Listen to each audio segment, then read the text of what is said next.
deck boards cupping because water is just sitting there?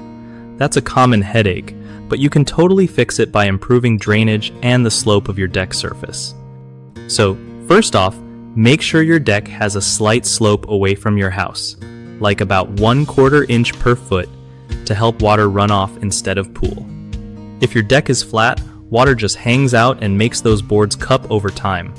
Next, clean out any debris between the boards because leaves and dirt trap moisture and make things worse. You can also space the deck boards a bit wider if they're too tight. That helps water drain through instead of sitting on top. Consider using a water-repellent sealant to protect the wood, but don't overdo it or it'll trap moisture underneath. Also, check that your gutters and downspouts aren't dumping water right onto the deck surface. That just adds to the problem.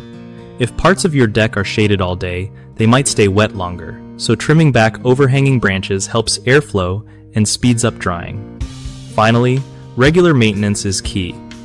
Inspect your deck every season for pooling spots and fix them early before the damage gets bad. One of the biggest issues with deck boards cupping is poor water drainage.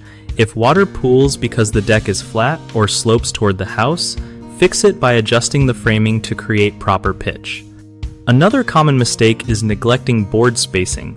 Tight boards trap water, so adding a little gap can make a huge difference.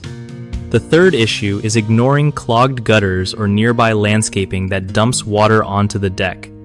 Clean those gutters and redirect water flow away from the deck to keep it dry.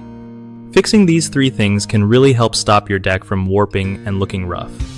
BigHomeProjects.com is awesome because it connects homeowners with trusted local contractors who know their stuff about decks and drainage fixes. Plus, contractors get an easy way to find work with people who really need their skills.